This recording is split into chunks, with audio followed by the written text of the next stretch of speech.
Assalamualaikum warahmatullahi wabarakatuh. Alhamdulillah. Wassalatu wassalamu ala rasulillah wa ala alihi wa sahbihi wa man walah wa ba'du. Faya ibadallah, usi nafsi wa iyyakum bitaqwallahi faqad fazal muttaqun fala tamutunna illa wa antum muslimun. Faqala ta'ala, ya ayyuhalladzina amanu taqullaha haqqa tuqatih wa la tamutunna illa wa antum muslimun. Saudara-saudariku, Bapak dan Ibu sekalian, sahabat-sahabat yang tergabung dalam kajian musyawarah, semoga senantiasa dirahmati, disayang dan diampuni oleh Allah Subhanahu wa taala. Pertama saya mohon maaf, saya duduk sedikit lebih tinggi dari teman-teman sekalian dan insya Allah tidak mengurangi kemuliaan Anda di hadapan Allah, karena Allah tidak akan pernah melihat bagaimana posisi kita di atas atau di bawah, tapi lebih kepada keikhlasan kita dan memperbanyak untuk beramal soleh di hadapan Allah Subhanahu wa taala.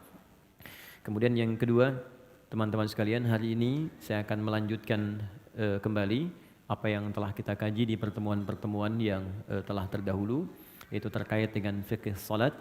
Namun seperti biasa saya akan berikan kesempatan untuk kita berdialog sehingga waktu kita bisa lebih efektif untuk mendalami tuntunan syariat dalam Islam, sehingga hal-hal yang mungkin ingin dikomunikasikan atau kita ingin dapatkan solusi khususnya dalam bimbingan Al-Quran dan Sunnah Rasulullah SAW bisa kita dapati.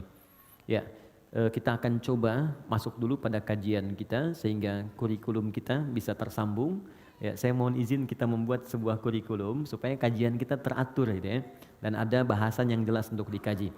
Kita di fikih salat karena ini memang yang paling dasar yang harus dikuasai oleh setiap muslim supaya manfaatnya kembali kepada kita. Jadi saya ingin berikan persepsi dulu supaya kita sama-sama benar persepsinya sesuai dengan ketentuan Al-Quran.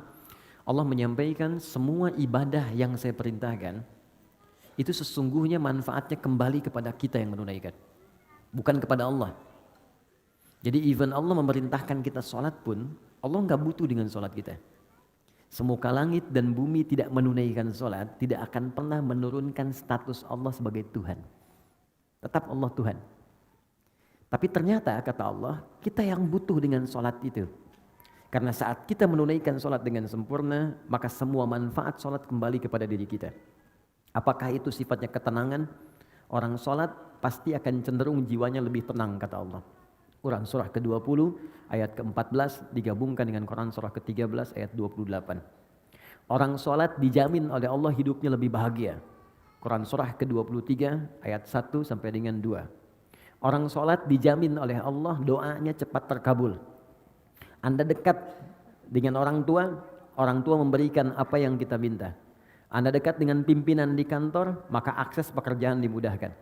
Anda dekat dengan Allah, logika yang sama, apa yang tidak ada batas bagi Allah? Apa yang mustahil bagi Allah?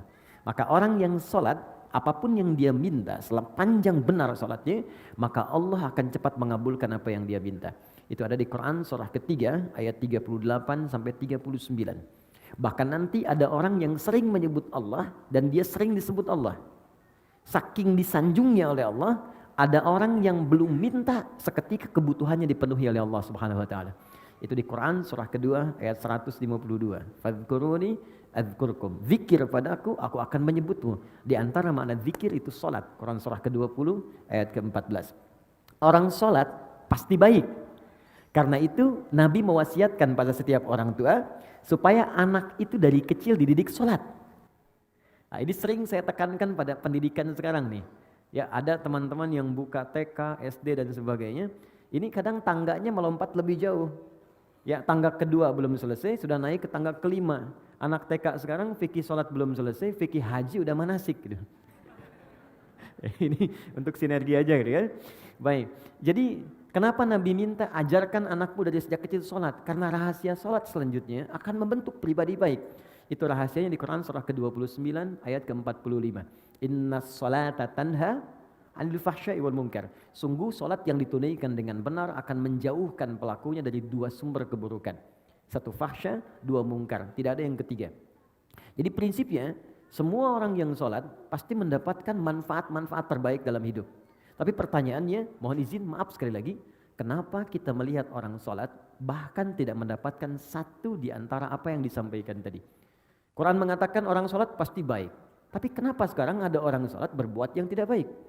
Fahsya dikerjakan. Fahsya itu kan termasuk pornografi, porno aksi, LGBT, kata-kata jorok, kata-kata kotor itu fahsya.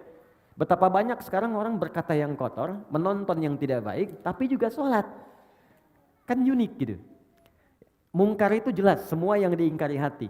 Sumbernya nafsu perut dan akal. Mencuri mungkar, membunuh mungkar, merampok mungkar, berselisih mungkar. Ini yang paling aneh, dalam hal sholat ada yang berselisih. Cuman gara-gara satu bismillahnya dikencangkan, yang satu sir, bisa jadi nggak temenan gitu. Cuman beda-beda, gara-gara beda majelis ilmu, bisa saling mencela. Padahal sama-sama sholat. Apa persoalannya? Maka kata Al-Quran, biasanya ada dua sumbernya. Satu, kebanyakan orang sholat kurang khusyuk atau bahkan tidak khusyuk dalam sholatnya. Itu di Quran surah kedua, ayat ke-45 sampai 46. Dan yang kedua, ini persoalan klasiknya, maaf, kata Al-Quran boleh jadi orang sholat itu tidak paham, tidak mengerti apa yang ia kerjakan dan ia baca dalam sholatnya. Jadi ruku tapi nggak ngerti yang dilakukan. Sujud nggak paham yang dibacakan. Ya bagaimana kita bisa khusyuk kalau kita nggak menikmati apa yang kita lakukan? Anda bekerja tapi tidak paham yang dikerjakan, kan nggak akan maksimal pekerjaan. Anda sholat tapi tidak mengerti yang dibaca, bagaimana bisa merasakan kenikmatan? Ada orang dulu baru takbir, saking nikmatnya dalam takbir dia, itu sakit di kakinya nggak kerasa. Sahabat Ali bin Abi Thalib itu masya Allah pernah kakinya itu terkena duri. Ya, kalau bahasa Jepangnya kacugak, kena duri kecil gitu. Jadi setiap disentuh sakit, dipegang sakit sampai teman-temannya datang sahabat ingin mengambil sakit. Ya, kata satu orang, beliau mengatakan, udah saya tahu kapan ngambilnya katanya. Saya tahu kapan mengambilnya. Sekarang jangan diganggu. Begitu tiba waktu sholat, dikisahkan sholat zuhur, begitu beliau takbir, yang satu kawannya mengatakan ini saatnya. Begitu takbir diambil durinya, nyaris tidak ada ekspresi apapun di wajahnya. Yang tadinya baru disentuh ya, sentuh sedikit udah terasa gitu. Wajah memerah. Itu sudah takbir, nggak ada ekspresi perubahan di wajahnya. Saking nikmatnya gitu. Ya, ada orang yang bahkan memprioritaskan sholat dibandingkan dengan tidurnya. Saking merasakan kenikmatannya. Bahkan puncak paling tingginya, ada memang orang sholat untuk mensyukuri semua nikmat yang Allah berikan. Bukan karena sholatnya. Karena merasa sudah banyak pemberian Allah yang belum disyukuri. Nah karena itu teman-teman, bagaimana mendapatkan semua kenikmatan itu? Maka Allah jelaskan keterangannya di Al-Quran. Nabi berikan detailnya dalam penjelasan sunnah beliau. Nah kita sudah sampai pada pembahasan di pertemuan lalu ke sujud kan? Baik, ke sujud, sekarang kita akan masuk duduk di antara dua sujud. Saya akan terangkan pertama caranya, fikihnya, supaya benar cara kita menunaikan. Kedua bacaannya, dan yang ketiga hikmahnya. Apa esensi dari perbuatan itu, apa hikmah dari bacaan itu, dan bagaimana kita mengaktualisasikan dalam kehidupan kita. Ingat rumus dasarnya, setiap gerakan dan bacaan sholat itu ada maknanya. Nanti pertemuan berikutnya saya coba bawakan buku-buku untuk referensi. Saya bawakan yang asli insya Allah, bahasa Arab. Masih asli ya, saya tunjukin. Ini kitabnya yang ini, kitabnya yang ini, kitab yang ini. Jadi saya gabungkan jadi satu. Oke, saya coba selesaikan, saya sedang menulis tentang buku sholat, fikih sholat. Nanti kalau sudah selesai, insya Allah mudah-mudahan bisa dibagikan. Baik teman-teman, kita fokus. Sekarang kita akan bangkit dari sujud ke duduk di antara dua sujud. Baik, pelan-pelan. Setelah ini saya mungkin hanya 30 menit menerangkan ini. Setelah itu kita kembali ke diskusi. Apa yang Anda ingin diskusikan, kita silahkan nanti share dalam sisa kesempatan yang mungkin kita dapatkan. Baik, posisinya sujud. Ada yang bisa bantu saya? Baik, tapi di sini kayaknya agak kurang ini ya. Kurang kuat ya. Oh, silakan. Nanti ini tunjuk sana, terus tunjuk sampai ke belakang. Oke, silakan. Ayo Mas, bismillah. Di sana ada layar kan ya? Jadi kelihatan ya. Jadi walaupun tak nampak ya bisa kelihatan sini. Mohon izin bisa sujud Mas. Ya, mungkin akan lebih baik hadapnya ke arah sini aja. Tahan. Kalau sujud itu kan berarti dari i'tidal kan?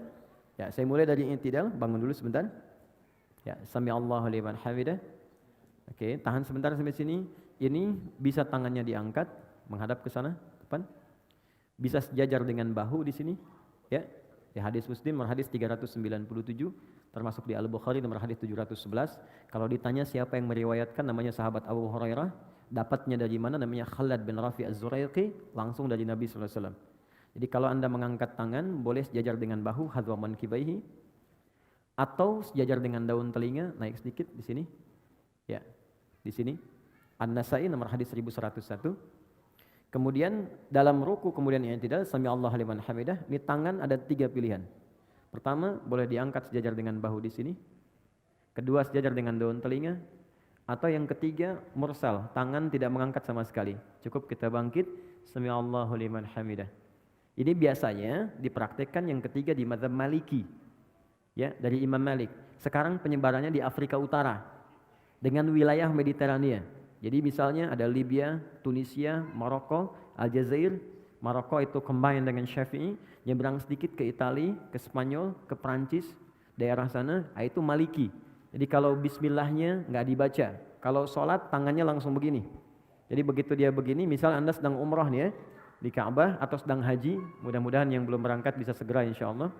Nah, tidak cukup dengan amin, nabung. Jadi kalau Anda sedang lihat orang begini depan Ka'bah, nah, jangan diajak ngobrol. Itu sedang sholat. Nah, tiba-tiba dia ruku misalnya kan, atau yang tidak dia nggak angkat tangan, itu Maliki. Baik. Sami Allah liman hamidah. Sekarang kemudian sujud. Perhatikan baik-baik. I'tidal, jangan langsung sujud.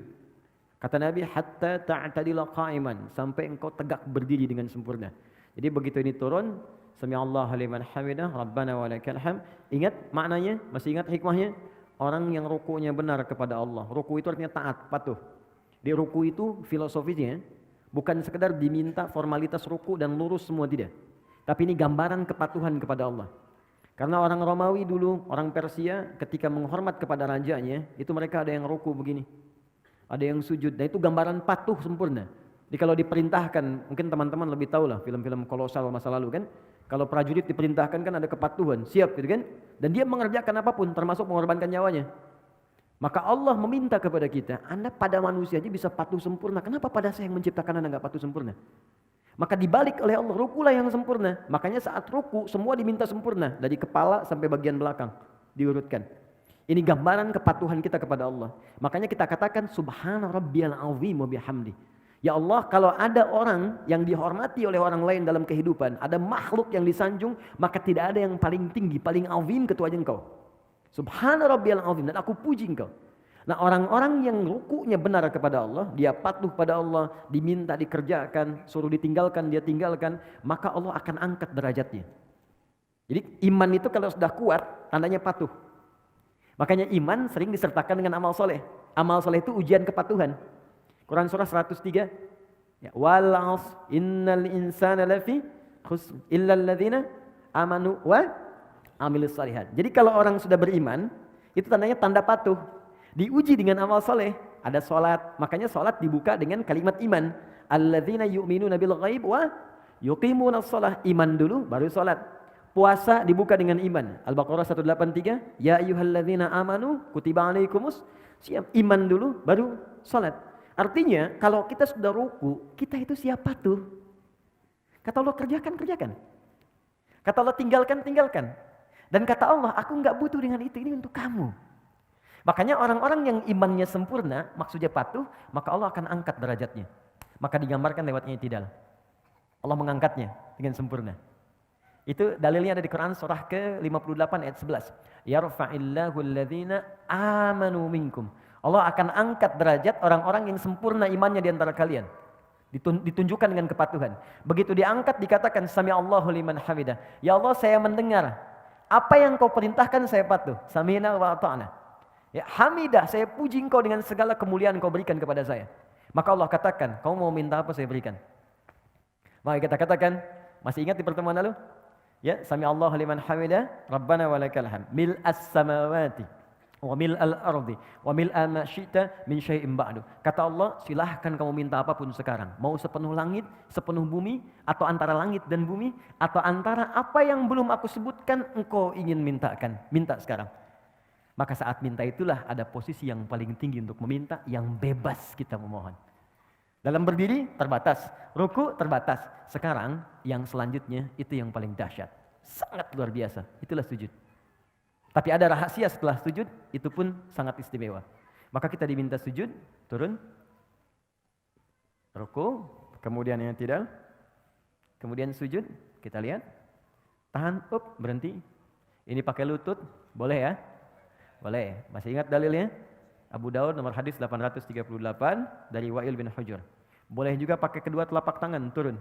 Jadi begitu mau turun, telapak tangan dulu. Ya. Baru kemudian lututnya baru turun. Dan gak usah berdebat. Yang pakai telapak tangan sahabat Abu Hurairah, yang pakai lutut Wa'il bin Hujur. Wa'il pakai lutut, Abu Hurairah pakai telapak tangan, dua-duanya sahabatan.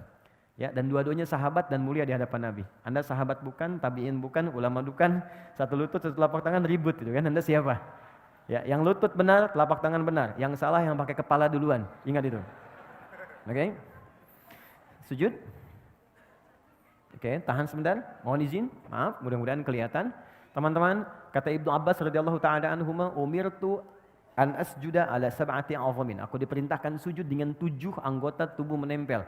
Plus tambahan 1 di hidung. 1 jabhah, kening, ini keningnya menempel. Mohon izin, bangkit dulu Mas. Di sini, nempel ya. Dan tolong sekatnya ya, rambut ini sudah bagus, ya sisirannya udah baik. Jadi nggak pakai peci pun nggak apa-apa. Ingat, peci ini bukan rukun sholat dan bukan syarat sholat. Ya, peci ini adalah penutup ketika rambut terlampau menutupi bagian kening sehingga menghambat kita sujud. Jadi kalau memang sudah nggak ada rambutnya, nggak apa-apa, nggak usah pakai peci pun, nggak ada masalah. Ya, atau kalau mau pakai peci pun nggak ada masalah, silakan. Ya, jadi dan yang paling penting itu nggak ada penghalang yang langsung menghalangi rasa sujud. Kecuali hal yang ringan. Kalau ringan itu seperti mukena untuk perempuan, ya.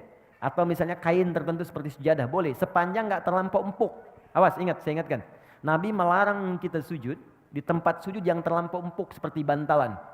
Ada sejadah sekarang kelihatan mewah, tapi sebetulnya nggak bisa di tempat sujud. Oh, Oke. What's happening, you know?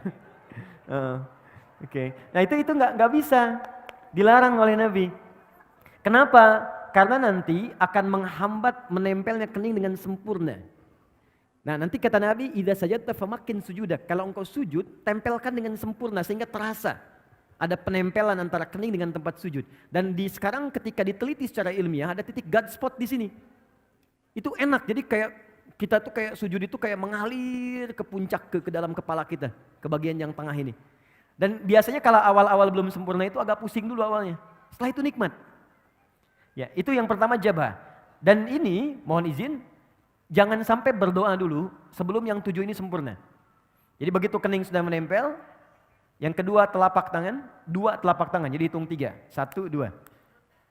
Kemudian selanjutnya 2 lutut, 3 tambah 2, 5, lutut 2. Selanjutnya jemari di 2 telapak kaki, tambah 2, 7. Nah, untuk jemari khusus spesial, mohon izin menghadap ke arah sini sujudnya. Makasih, jazakallah khair. Fokus baik-baik, lihat teman-teman, saya ingatkan lagi, sangat bagus, sangat bagus. Kakinya nutup, bukan terbuka begini. Oke, tutup seperti ini. Kemudian jemarinya dilipat begini. Ya, nanti manfaatnya banyak. Lalu ini dibuka sedikit, tidak nutup ke dalam begini. Nabi pernah mengingatkan dengan keras, jangan kau bersujud, awas hati-hati, ya, dengan ini menutup. Jadi hati-hati kata Nabi, apa engkau mau bunuh diri? Ya, karena ketika Anda seperti ini, diafragmanya tertutup, napas menjadi sesak. Ini paling berbahaya, makanya dibuka.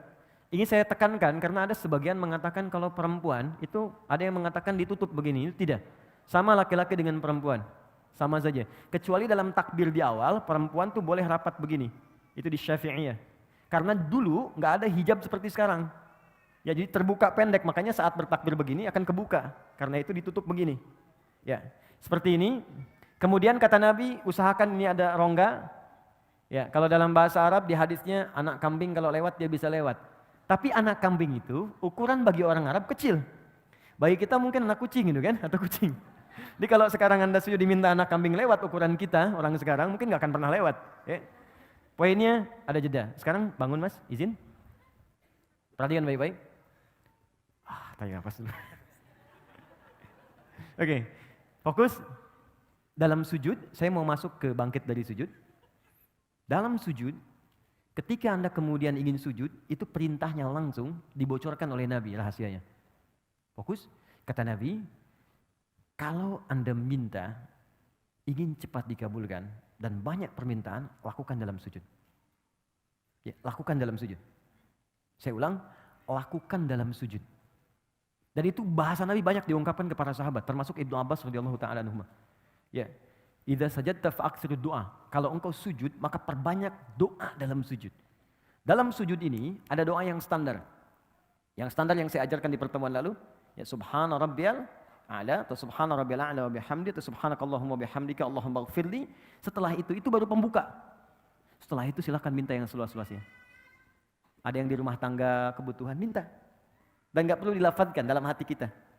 Ya Allah sayangi suami saya, ya Allah sayangi istri saya, ya Allah berkahi keluarga kami, ya Allah cerdaskan anak saya, ya Allah terima ya Allah kebutuhan, ya Allah orang tua saya sayangi, ya Allah jika mereka telah wafat lapangkan kuburnya, ya Allah jika anak saya mendahului saya sayangi ia, jadikan dia sebagai pangeran-pangeran surga, putih-putih surga.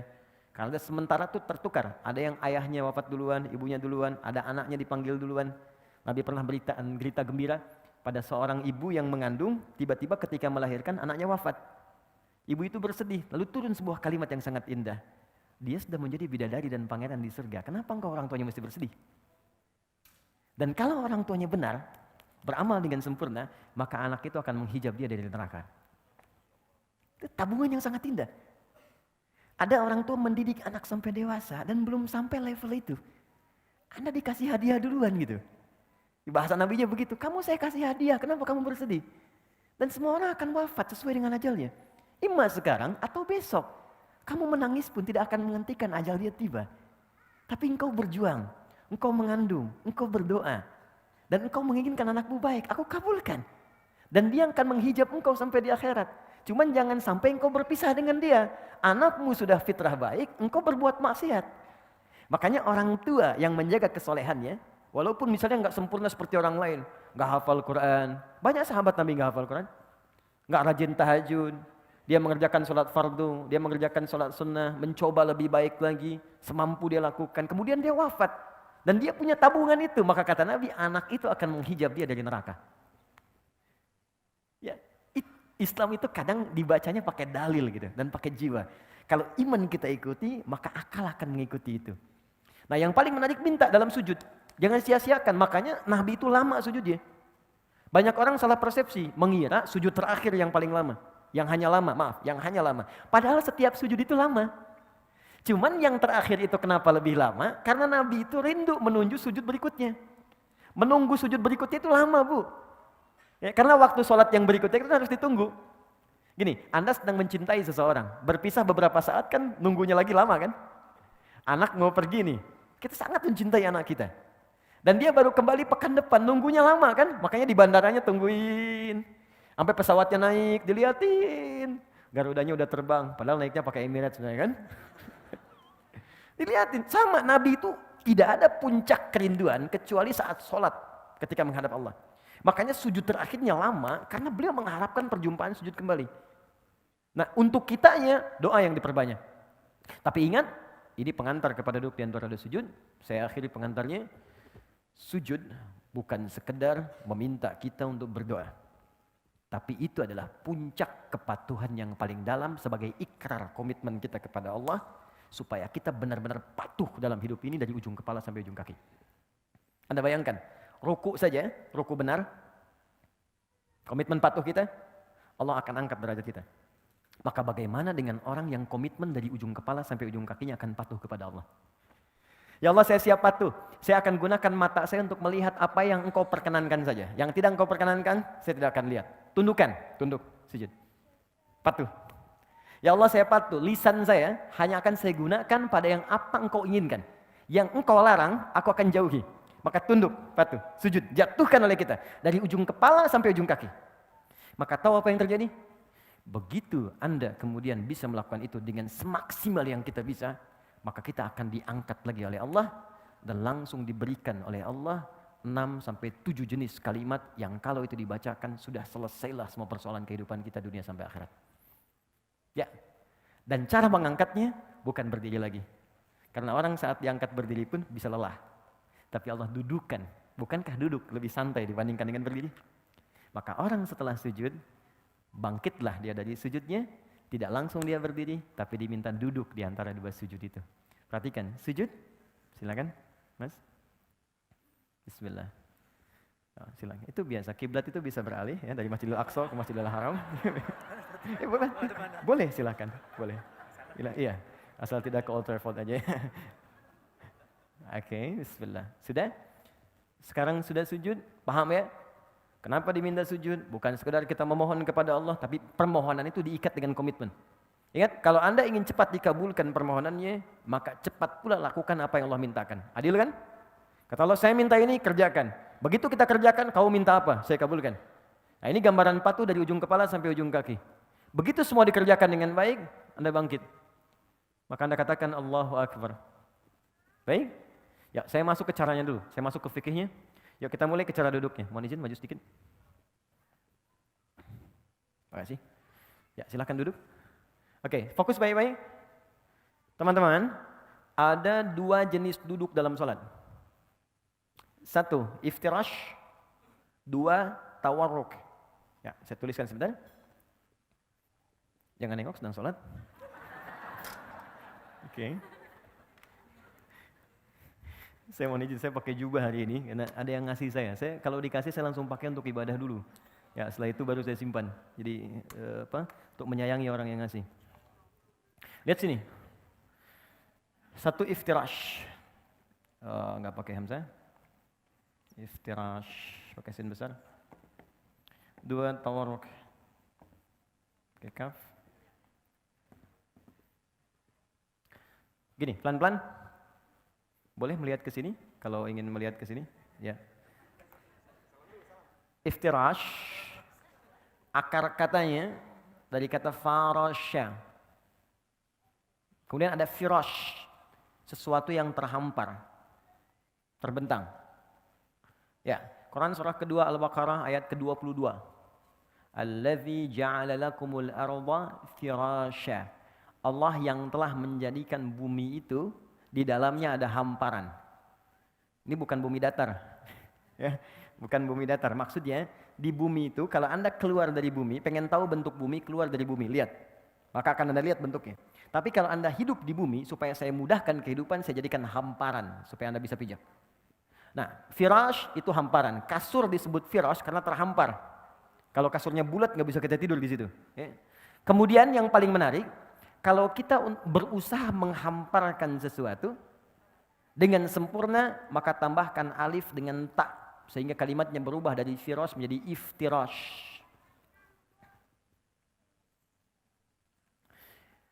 Duduk iftirash adalah duduk yang berusaha menghamparkan bagian ujung kaki sampai dengan ke lutut bagian depan.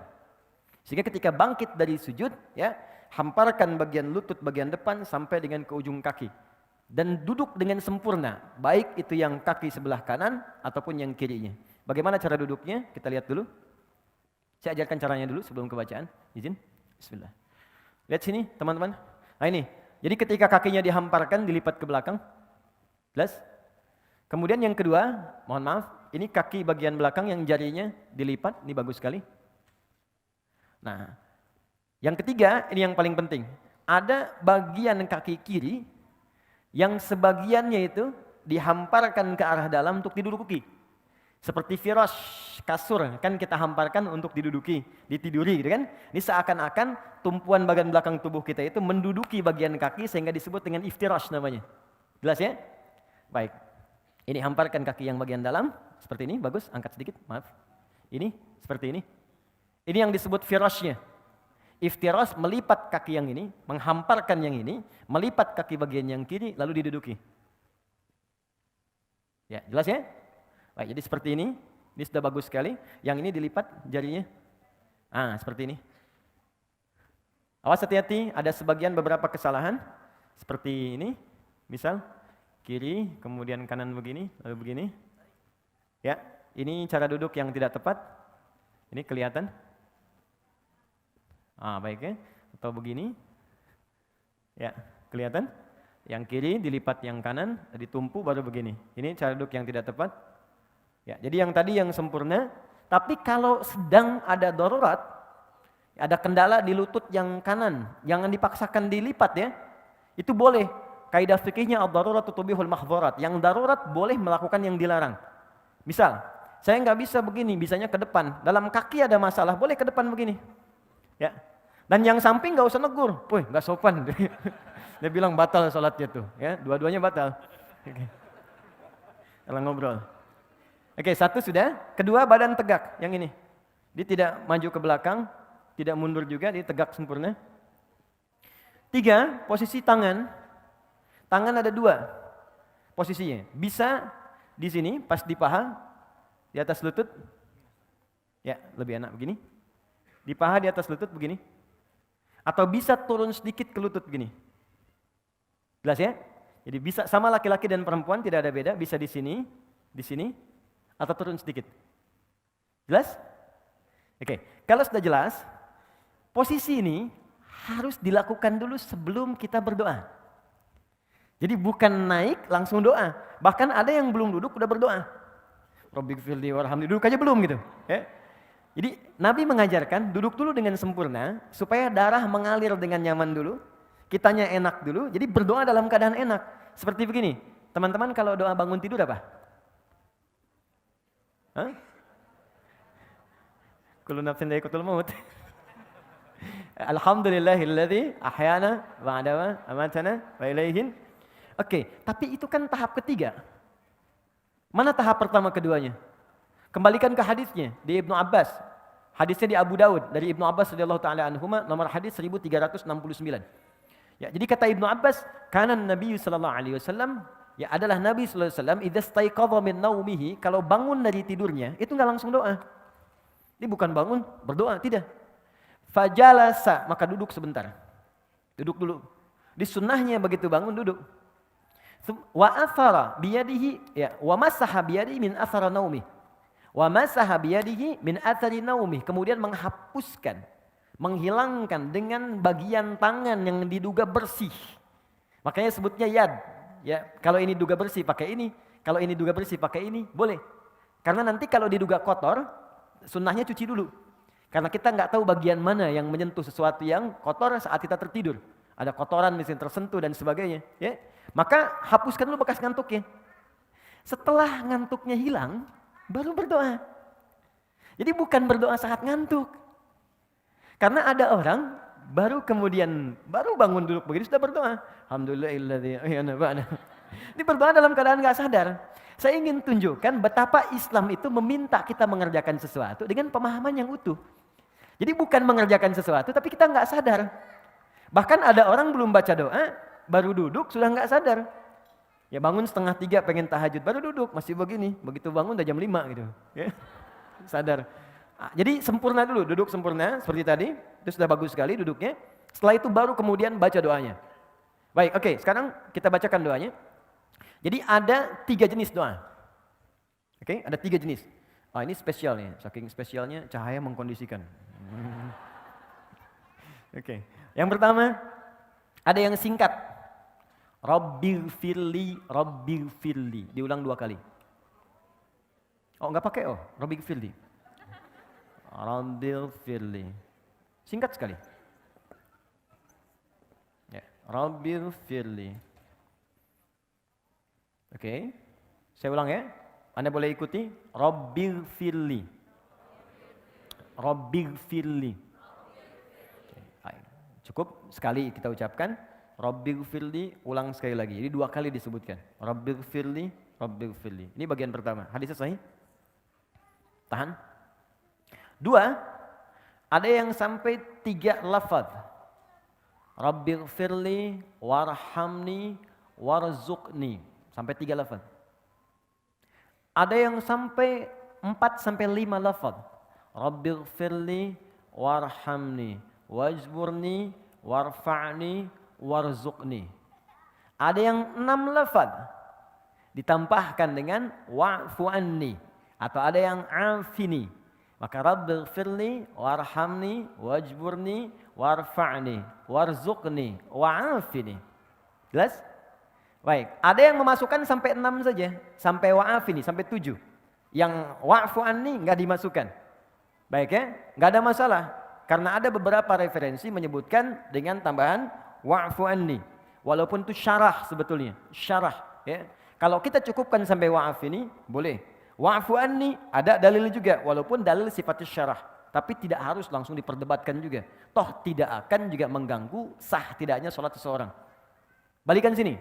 Saya tuliskan. 1. Rabbighfirli. 2. Warhamni. 3. Wajburni. 4. Warfa'ni. Kita masukkan saja. 5. Warzuqni. 6. Wa'afini. Yang tambahan. Wa'fu anni. Rabbighfirli warhamni wajburni warfa'ni warzuqni wahdini. Belum disebutkan. 1, 2, 3, 4, 5, 6, 7. Ini yang plus tadi saya sebutkan, saya kotaki. Jadi kalau Anda mau nggak bacakan ini, nggak ada masalah. Jelas ya? Sampai di sini. Kalau mau tambahkan dengan syarah tadi, silahkan. Karena ini semakna dengan yang ini, tapi ini lebih dalam. Oke, sekarang pelan-pelan. Fokus ini. Lihat baik-baik. Rabbighfirli, ya Allah ampuni aku. Baik. Saya mau tanya pada teman-teman. Siapa yang ingin dicintai Allah? Alhamdulillah. Boleh angkat tangan? Oke, tahan. Allah itu kalau sudah mencintai seorang hamba, maka yang pertama diberikan bukan dunia. Ingat itu. Jadi jangan Anda persepsikan kalau status sosial di dunia kita meningkat, itu tandanya cinta Allah datang. Belum tentu. Kedudukan meningkat, harta bertambah, jangan dipersepsikan Allah sedang menyayangi kita. Kalau saat yang bersamaan, ciri ini tidak kita dapati. Ternyata ketika Allah mencintai seorang hamba, maka yang pertama Allah berikan adalah ampunan dari semua dosa yang pernah ia kerjakan. Itu ada di Quran surah ketiga ayat 31. Paling kiri sebelah atas di mushaf. Qul in kuntum tuhibbunallaha fattabi'uni yuhibbukumullahu wa yaghfir lakum dzunubakum. Katakan Muhammad pada umatmu semua, jika kalian serius mencintai Allah, maka buktikan cintamu dengan mengikuti semua tuntunan Rasul. Ikuti. Kata Nabi jadi baik, baik. Kata Nabi sholat, sholat. Kata Nabi berhijab, berhijab. Kata Nabi tinggalkan ini, tinggalkan. Nah, yang paling menarik, yuhibbukumullah, Allah akan cintai kalian. Ketika cinta Allah itu diberikan, ini yang paling indah. Wa yaghfir lakum dzunubakum, maka yang pertama diberikan adalah ampunan dari semua dosa. Jadi di Al-Qur'an itu ada redaksi begini, ada dzunub, ada dzambun. Dzambun itu satu kali dosa. Sekali dosa. Itu ditemukan misal di Quran surah ke-Ghafir, surah ke-40 ayat 3. Ghafiri dzambi wa qabilit taubi. Ghafiri dzambi, aku turunkan sifat ghafir dzambi untuk mengampuni orang yang berbuat satu kali dosa. Jadi kalau Anda misal ya berbuat salah sekali nih, mata salah lihat nih. Salah lihat. Ya, ada gambar yang tidak layak dilihat, salah. Yang paling aneh lisannya istighfar. Astagfirullah, salah nih. Jadi, lisan istighfar tapi mata ngelihat kan? Baik, salah itu. Ketika sekali berbuat salah, kata Allah, saya enggak akan biarkan hambaku pulang kepadaku dalam keadaan kotor dengan dosa. Engkau lahir bersih, kenapa pulang kotor? Maaf ya, jangankan Allah gitu. Ibu punya anak, teman-teman punya anak, pulang ke rumah dengan kaki kotor kan kita enggak mau kan? Nah kotor cuci dulu kan, baru masuk rumah. Anda pengen ke surga, badannya kotor, ya Allah yang punya enggak akan mau. Kamu kotor, bersihin dulu. Makanya kata Allah, satu titik kotoran pun melekat pada dirimu, aku ingin kau bersihkan dulu. Aku turunkan sifatku namanya ghafir. Engkau minta ampun padaku, aku ampuni dosamu walau sedikit. Tapi pertanyaan saya, siapa yang punya dosa sedikit? Yang punya dosa sedikit angkat tangan, saya pulang. Oke, mata berapa kali berbuat salah? Telinga salah dengar, lisan salah ucap. Pikiran juga sudah salah. Ustadz belum datang, udah 30 menit, kemana sih Ustadznya? Iya ya. Oke, kaki berapa kali salah melangkah? Udah banyak dosanya. Maka ketika itu diakumulasikan, kemudian dikumpulkan, maka berubahlah kemudian kalimatnya dari dzambun menjadi dzunubun. Nih, bentuknya jamak, plural. Pindah ke sini. Yang paling dahsyat kata Allah, maaf ya, cinta Allah itu kalau sudah diberikan, maka dia tidak akan kenal batas. Bahkan pendosa yang paling buruk pun dalam hidupnya, kata Allah, aku akan berikan peluang untuk mendapatkan cintaku.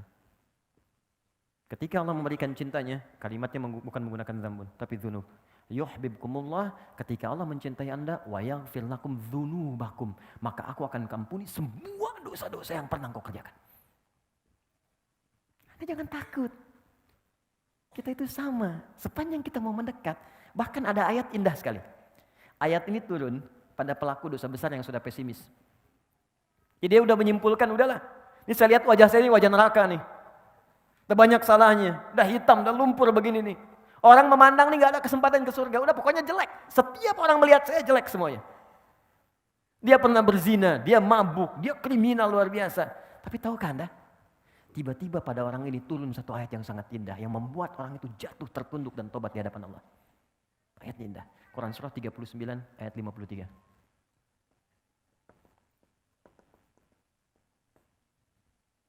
Kata Allah, "Qul," katakan Muhammad, "Ya ibadiyalladzina asrafu ala anfusihim." Katakan pada hambaku yang telah mengoleksi banyak dosa dalam hidupnya. Israf itu sesuatu yang berlebihan. Jadi kalau Anda diundang ke resepsi pernikahan, ada prasmanan, Anda makan sekali. Tapi kalau Anda ngantri 10 kali, itu israf namanya. Oke? Nah, ada israf dalam berbuat dosa. Jadi dosanya udah gak keukur. Bahkan saking gak keukurnya, kalau ada orang lain berbuat dosa, dia belum, rasanya belum lengkap. Oh, dia udah mengerjakan ini. Oh, saya juga bisa. Jadi kalau ada orang berbuat dosa, dia belum kerjakan, dia belum lengkap hidupnya. Israf. Itu ketika dia mau kembali, itu masih disebut hamba oleh Allah. Katakan pada hambaku, ibad, itu jarang disebutkan kecuali menunjuk pada hamba yang soleh. Buka Quran surah kedua ayat 186. Paling kiri sebelah bawah di mushaf. Wa idza sa'alaka 'ibadi 'anni. Kalau hambaku yang soleh saat Ramadan, dia ingin berdoa kepadaku, mencari-cari aku. Fa inni qarib, katakan Muhammad pada mereka, aku dekat. Wa ibadur rahmanil ladzina yamshuna 'alal ardi hauna. Di surat Al-Furqan, hamba-hamba Allah yang penyayang. Kalau jalan itu jalannya bagus. Anda bayangkan, penjahat yang tobat itu disamakan statusnya oleh Allah dengan hamba yang soleh. Jadi Allah itu sangat menyukai, maaf ya, penjahat yang tobat, orang salah yang tobat dibandingkan dengan orang soleh yang tidak pernah merasa salah. Jadi Allah sangat mencintai orang salah yang bertobat dibandingkan orang soleh yang tidak pernah merasa salah. Jadi ketika Anda berbuat dosa sebanyak apapun kata Allah dan Anda ingin tobat, apa kalimatnya? La taqnatu min rahmatillah. Kamu jangan putus asa dari rahmatku. Dan disebut hamba. Kamu sama dengan soleh yang lain. Cuman kamu tinggalkan aja perbuatan buruk kamu. Gini cara memahaminya. Anda punya anak. Anak itu sudah berbuat buruk yang sangat luar biasa. Keluarga sudah nggak enak. Di mana-mana disebutkan pokoknya nggak bagus. Udah mencela, udah merusak nama baik keluarga dan sebagainya. Tiba-tiba anak itu mau pulang. Anda terima nggak? Terima. Oke. Ketika dilihat disambut dengan senyuman? Belum tentu. Ngapain kamu kesini? Oh, kamu bukan anak saya lagi. Oh, lantas anak siapa? Oke, itu hamba. Tapi Allah tidak. Begitu seorang pelaku maksiat yang paling tinggi pun ingin bertobat, langsung disebut dengan kalimat ibad. Qul ya ibadiyalladzina asrafu. Katakan hambaku sini. Kamu mau tobat? Jangan putus asa dari rahmatku. Innallaha, teruskan ayatnya. Innallaha yaghfiru dzunuba jami'a. Allah akan mengampuni semua dosa-dosa yang pernah kau kerjakan. Kenal Fir'aun? Oke. Ya. Nih ya. Fir'aunnya. Catat kalimat saya nih. Fir'aunnya. Fir'aun itu gelar bagi raja di Mesir, Farao, bahasa Arabnya Fir'aun. Hobinya bunuh orang. Al-Baqarah ayat 49. Jadi kalau ada perempuan yang mengandung, itu di sampingnya udah ada algojo. Satu mengawasi, satu pegang pisau. Jadi kalau lahir perempuan, bebas. Perempuan, bebas. Wa yastahyuna nisa'akum. Kalau laki-laki langsung dibanting ke tanah, disembelih di hadapan ibu yang baru melahirkannya. Yudzabbihuna abna'akum. Mengaku Tuhan, ana rabbukumul a'la. Saya Tuhanmu yang paling besar. Firaun. Orang sekarang paling banter ngaku nabi. Firaun ngaku Tuhan. Tapi itu tidak menghalangi kasih sayang Allah untuk memberikan dia hidayah.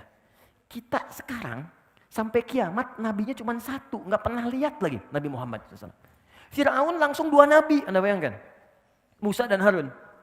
Quran surah ke-20 ayat 43 sampai 44. Idhaba ila fir'auna innahu tagha. Musa dan Harun pergilah kepada Firaun, dia sudah mulai melampaui batas.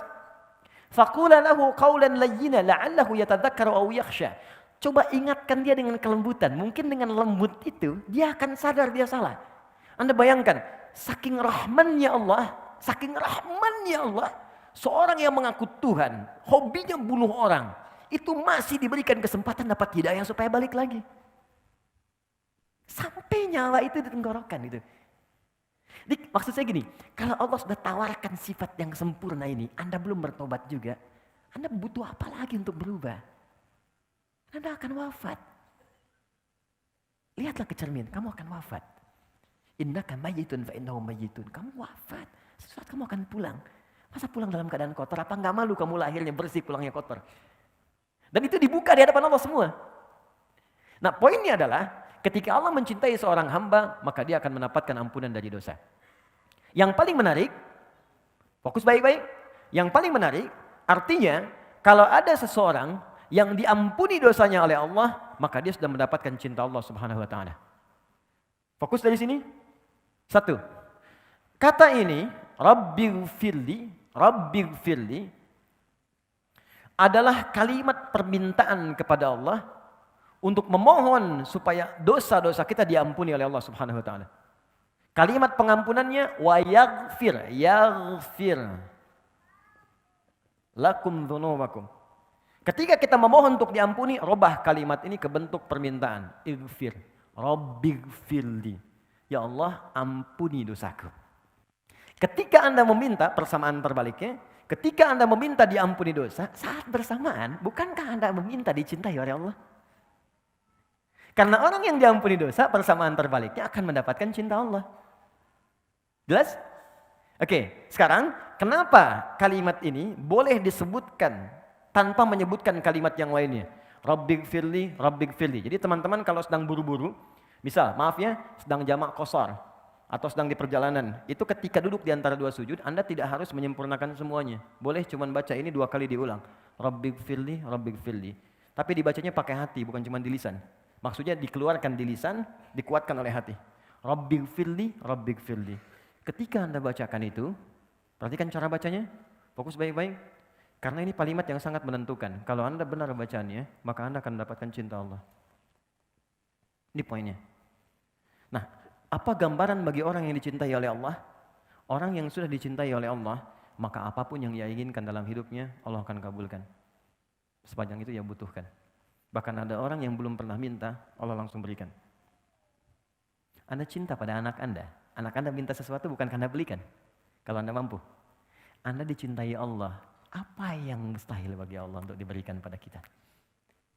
Ya, jadi kalau kita benar-benar minta ampun yang serius, itu cinta ini akan turun. Dan cinta itu persamaannya pemberian. Pasti orang yang mencintai objek tertentu pasti akan memberikan apa yang ia inginkan. Pemberian. Anda cinta istri Anda atau suami Anda, maka Anda akan persembahkan yang terbaik. Masak yang paling enak, berikan hadiah yang paling bagus, anak-anak disayang dengan baik, gitu kan? Allah mencintai kita, maka apapun yang kita minta pasti diberi. Selama itu kita butuhkan. Makanya ada di antara orang soleh yang dalam hidupnya selalu mengucapkan kalimat ini, istighfar. Supaya mendapatkan cinta Allah. Ada tukang roti di zamannya Imam Ahmad bin Hanbal, sekitar tahun 164 sampai 170 Hijrah. Ya, itu kebiasaannya setiap adonan, bikin adonan, dia istighfar. Astagfirullah. Berhenti istighfar lagi, mau jalan istighfar lagi. Tiba-tiba, ini kisah menarik. Imam Ahmad datang ke Mesir. Perjalanannya cukup melelahkan, saking lelahnya singgah di satu masjid. Begitu singgah di masjid itu, ketahuan sama DKM, marbotnya lagi. Ya, begitu sedang tiduran kata marbotnya, ukhruj. Jangan tiduran di dalam, keluar. Imam Ahmad itu sangat populer, sangat dikenal ulama. Cuman kan zaman dulu nggak ada seperti sekarang. Ya foto, gitu kan. Orang ketemu ulama, ustadz dulu minta doa, sekarang kan minta foto. Oke. Ada yang pasang status macam-macam. Jadi dulu tuh zaman dulu nggak ada foto, nggak ada handphone. Makanya tahu Imam Ahmad, terdengar namanya, tapi nggak pernah lihat orangnya. Dan ini marbot nggak kenal. Itu Imam Ahmad, keluar aja katanya. Imam Ahmad pun nggak bilang saya Imam Ahmad, tidak.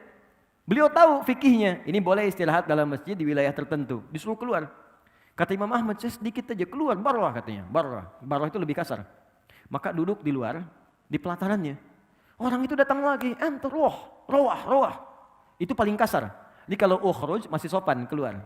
Barwah kasar, rawah itu keluar dengan rohnya sekalian. Di Anda keluar, rohnya pun jangan di sini, pergi. Jadi kalau Anda nanti sedang umrah atau haji, ibu sedang sholat dekat Ka'bah, ada petugas bilang, Bu, ibu, ukhruj, ya. Nah, ini diminta keluar, jangan bertahan. Barwah lebih kasar, rawah, itu kasar banget. Rawah, bukan rawah, saya Aminah. Itu diusir namanya, ya. Pergi sama rohnya sekalian. Maka pergi beliau, begitu jalan lewati tempat tukang roti tadi, makhbaz. Si tukang roti lihat dipanggil, Syekh sini kayaknya capek, istirahat di sini. Beliau istirahat. Saat duduk itulah istirahat, tukang roti itu meneruskan kami pekerjaannya. Dia bilang astagfirullah, astagfirullah. Imam Ahmad lihat, Imam Ahmad itu tahu betul, istighfar itu mendatangkan cinta Allah. Cuman ingin menguji si tukang roti itu. Kata beliau, yes Sayyid, Tuhan, aku lihat engkau setiap pegang adonan astagfirullah, bikin adonan astagfirullah, apa manfaatnya? Kata tukang roti itu, wallahi, dengan kalimat ini, tidak pernah aku meminta permintaan kepada Allah, kecuali semuanya dikabulkan. Wallahi, kata tukang roti, bayangkan, seorang tukang roti, bukan ustaz, bukan kiai, dia mengatakan, setiap saya mengucapkan kalimat ini, saya meminta sesuatu kepada Allah, tidak pernah saya memohon kecuali dikabulkan. Cuman sampai sekarang, satu aja yang belum terkabul katanya. Apa itu kata Imam Ahmad? Wallahi saya berdoa kepada Allah, ya Allah, sebelum saya wafat atau dia wafat, tolong pertemukan saya langsung dengan Imam Ahmad bin Hambal. Imma saya wafat lebih dulu atau beliau wafat lebih dulu. Tolong sebelum kami wafat pertemukan kami. Kata Imam Ahmad, Allahu Akbar, karena istighfar kamu ini saya datang ke sini. Karena istighfar kamu ini saya tiba-tiba pengen ke sini. Saya istighfar kamu ini saya sampai dikeluarkan dari masjid, Pak, itu rumah Allah, hanya untuk diantarkan kepada tempatmu karena istighfarmu. Allahu Akbar. Dan jangan lakukan itu pada saya. Ini. Tapi kalimat ini, itu bukan kalimat yang sekedar diucapkan di lisan, bukan. Kalimat yang disertai dengan penghayatan pada jiwa. Untuk mendapatkan cinta. Karena cinta itu muaranya hati, ke jiwa. Lihat sini, fokus. Ya Allah ampuni saya. Berarti minta apa? Minta ampun. Kalau minta ampun berarti ada yang apa? Yang salah kan? Kalau salah berarti apa? Dosa kan? Oke, sekarang kalau kita sudah paham ini, artinya kita minta ampun karena merasa salah. Mustahil orang minta ampun kalau nggak ada salah. Anak Anda nggak akan minta maaf pada orang tuanya kalau nggak ada kesalahan. Istri nggak akan minta maaf pada suami atau sebaliknya kalau nggak ada salah. Maka kita pun ketika mengatakan Rabbighfirli, ya Allah ampuni saya, karena kita merasa salah. Karena itulah kata para pakar fikih, ahli fikih fuqaha, ketika Anda mengucapkan kalimat Rabbighfirli, maka sertakan di hati kita, rasakan kesalahan apa yang pernah diperbuat sampai duduk di antara dua sujud itu. Tuh, sampai nangis anak. Oke. Bukankah Anda tadi berjanji untuk patuh dalam sujud? Saya patuh, mata saya akan melihat yang baik. Ternyata ketika sudah selesai sholat, mata melihat yang tidak baik. Telinga akan mendengar yang baik. Ternyata telinga salah dengar kan? Salah enggak? Salah kan? Makanya ketika bangkit itu, Anda katakan Rabbighfirli, Rabbighfirli. Mohon izin, maaf sekali kalau kalimat ini kurang menyenangkan. Ketika Anda katakan Rabbighfirli, segera rasakan kesalahan apa yang pernah dikerjakan dari ujung kepala sampai ujung kaki. Mata pernah salah lihat apa? Telinga salah dengar apa? Sampai ke ujung kaki. Kalau itu bisa diucapkan dengan benar, satu kalimat ini saja, itu sudah bisa mendatangkan cinta Allah Subhanahu wa Ta'ala.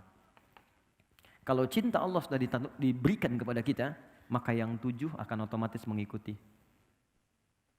Warhamni akan disayang Allah. Wajburni akan dijaga dari orang yang mengganggu. Maaf, kata Al-Quran, orang yang berkarir itu tidak akan selamanya mulus. Kadang di atas, kadang di bawah. Kadang ada gangguan, kadang yang iseng. Maka Allah turunkan sifatnya namanya Al-Jabbar. Untuk melindungi hambanya yang dijahili oleh orang lain dalam aktivitasnya. Cara meminta perlindungannya, wajburni. Warfa'ni, diangkat derajat. Di apapun profesi Anda, pebisnis yang paling tinggi. Ya, kedudukan yang paling tinggi, yang baik. Kemudian teruskan, ada kalimat warzukni, rizki.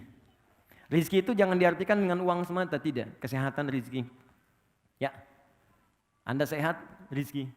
Pilih mana? Pilih mana teman-teman? Mohon izin, kan kaya tapi sakit atau miskin tapi sehat? Kaya tapi sehat. Nah, berarti kan sehat itu penting kan? Ya, ketenangan itu rizki. Tenangan rizki, sama aja. Pilih mana? Kaya tapi gelisah atau miskin tapi tenang? Cepat. Nah, berarti ketenangan itu rizki. Ya, kekayaan yang menghadirkan kegelisahan berarti tidak menikmati kekayaan itu. Makanya pencuri itu sebetulnya nggak kaya. Karena setiap dia mencuri hatinya gelisah. Ya, hatinya gelisah. Koruptor itu nggak kaya karena setiap dia ngambil itu gelisah jiwanya. Dan ketika gelisah itu berarti dia masih miskin. Karena dia membutuhkan sesuatu yang nggak dia dapatkan. Ayo teruskan, warzukni. Kemudian wahdini, berikan hidayah. Hidayah itu segala hal yang baik dalam hidup. Makanya ada doa yang diajarkan Nabi kepada Al-Husain dan Al-Hasan. Al-Hasan yang menerima, kemudian Ibnu Umar, Allahumma hdini fiman hadait, wa'afini fiman afait, wa tawallani fiman tawallait. Ya Allah, berikan aku petunjuk kebaikan dan tempatkan aku di tempat orang-orang baik. Allahumma hdini fiman hadait. Di kalau menikah, ketemu pasangan baik. Maaf, kalau di kantor ketemu orang baik. Kalau bekerja ketemu orang baik. Itu yang dimaksud Allahumma hdini fiman hadait. Kalau Anda persingkat, wahdini, ya Allah tunjukkan aku pada orang-orang baik.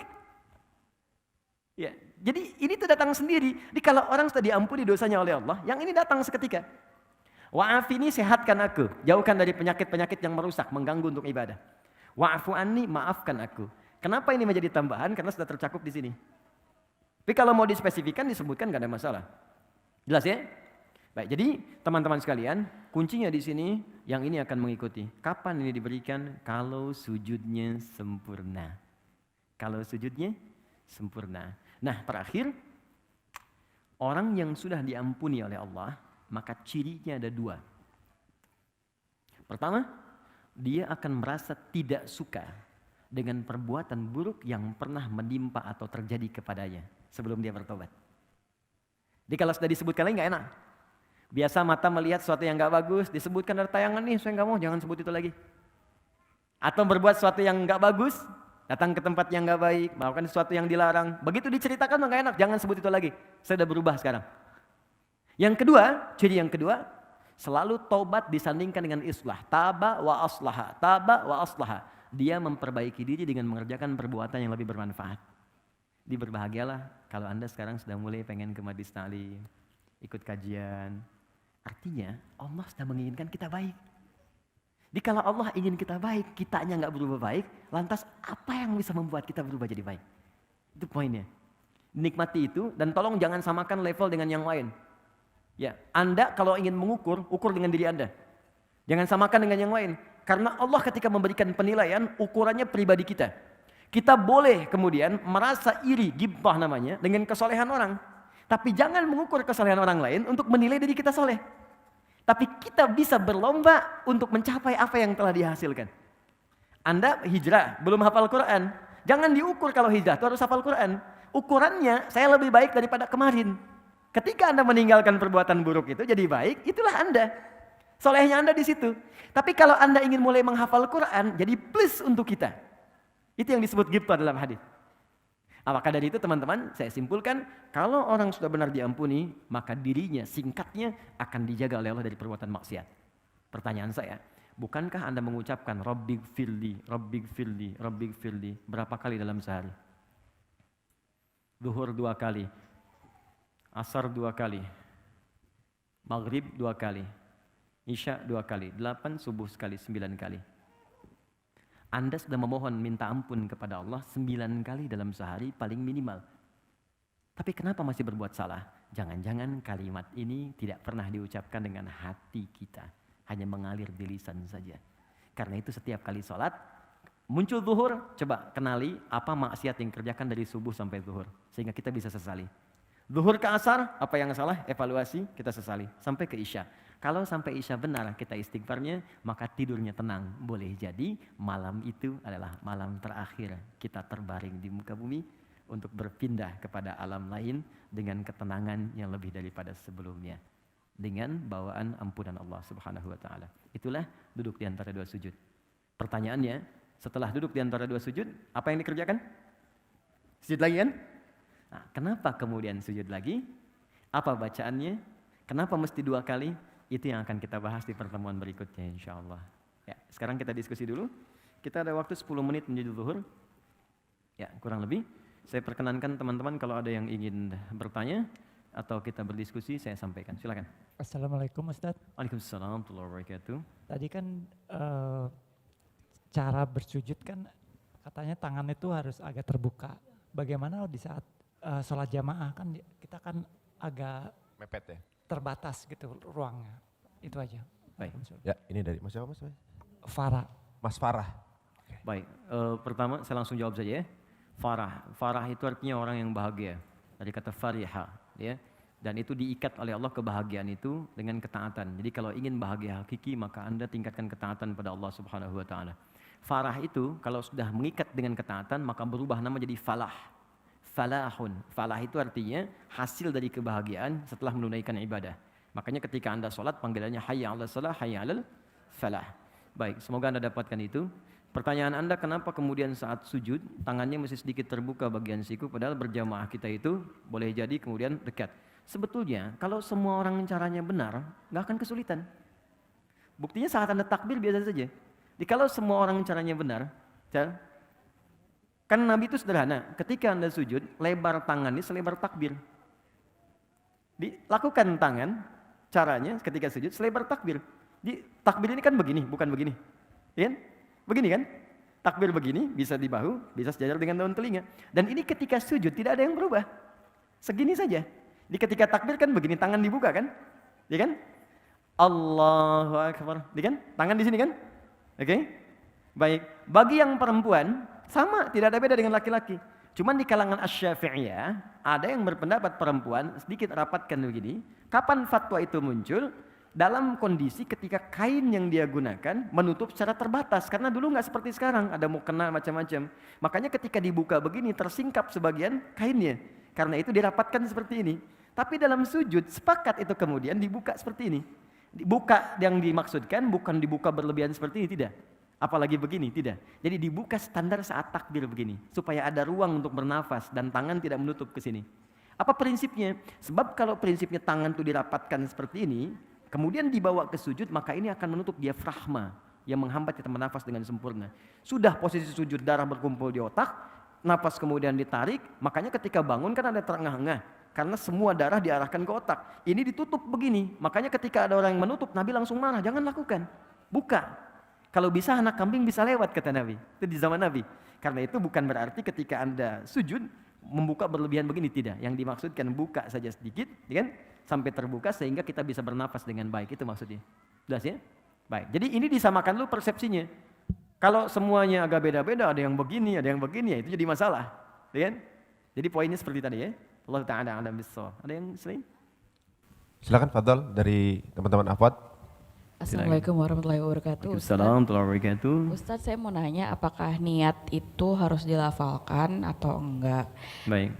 Kalau niat wudhu itu harus dilafalkan apa enggak? Dan kalau misalnya wudhunya di dalam kamar mandi kan kita nggak boleh mengucapkan kalimat Allah. Itu bagaimana Ustadz? Baik. Pertama ada niat, yang kedua ada pelafazan. Allah barik fik. Baik. Niat itu pekerjaan hati. Al-Imam Syafi'i mengatakan an-niyatu mahalluha fil qalbi, muqtarinan bit takbir. Niat itu adanya di tempatnya di hati dan bersamaan dengan takbir. Jadi ketika kita bertakbir dalam sholat misalnya Allahu Akbar, begitu mengucapkan Allah, hati kita menunjukkan, ya Allah saya akan sholat zuhur 4 rakaat. Ya Allah, saya akan salat subuh 2 rakaat. Bahasa Arabnya usolli fardhu dhuhri 4 rakaat, usolli fardhu subhi rakaatin. Jadi begitu tangan bertakbir, lisan mengucapkan Allahu Akbar, hati berniat. Jelas sampai sini? Nah, kalau itu kemudian dilafadzkan, maka lafad itu sesungguhnya bukan niat, tapi lafad itu kalimat yang diucapkan untuk menguatkan niat. Apa di antara contoh ibadahnya? Haji dan umrah. Ketika haji dan umrah, itu niatnya diucapkan. Talaffuz bin niat untuk menguatkan niat. Biasanya ketika ada itu dilafadzkan, itu ibadahnya bukan ibadah standar, tapi ibadah yang membutuhkan motivasi 2 kali lipat sampai harus diucapkan.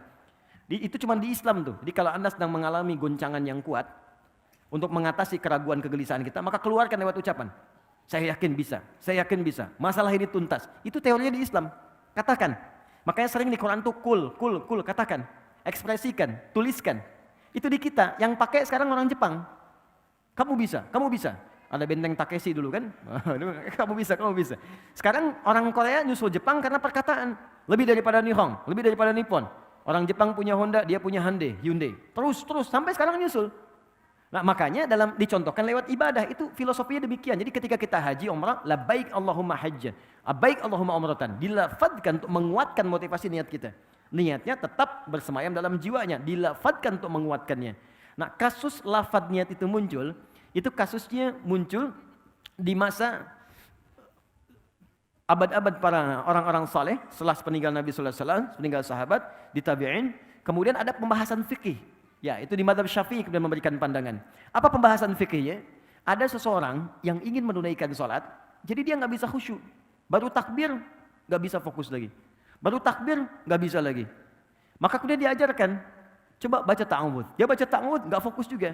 Maka diajarkanlah lafadzkan niatmu untuk menguatkan apa yang kau sampaikan dalam jiwamu. Di niatmu di hatimu, lafad itu membantu menguatkan niatmu. Di lafad itu bukan niat. Kalaupun Anda melafadzkan misalnya atau tidak sama sekali, tidak akan menggugurkan niat yang sudah ada dalam hati. Jadi kalau Anda nggak lafadzkan pun atau dilafadzkan, itu bukan syarat sholat. Jadi dalam kasus ketika Anda ragu, ya, Anda khawatir gelisah, lafadzkan untuk menguatkan niat. Tapi kalau nggak ada misalnya sama sekali kegelisahan, nggak harus dilafadzkan, silahkan. Cukup dalam hatinya, usolli dalam hatinya, atau dengan bahasanya, dia bertakbir, langsung mengalir di situ.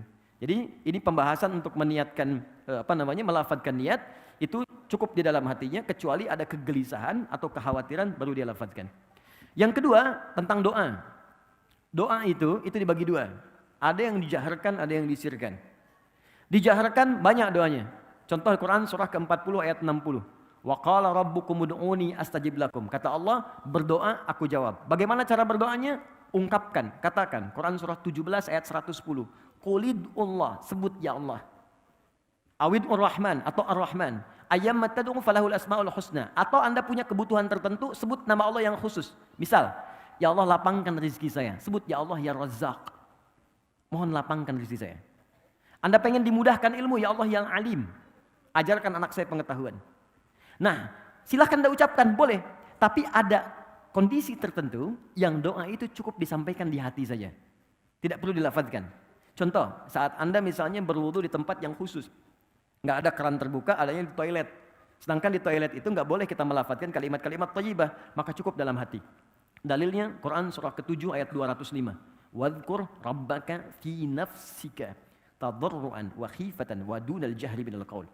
Silahkan sebut nama Allah, berdoa dalam hatimu dengan sepenuh kekhusyuan dan jiwa. Minta kepada Allah apa yang kau harapkan. Jadi ketika Anda masuk di toilet, Anda kemudian harus berwudu dan memang nggak ada tempat lain kecuali itu, maka dalam hati Anda katakan Bismillahirrahmanirrahim. Ya kan?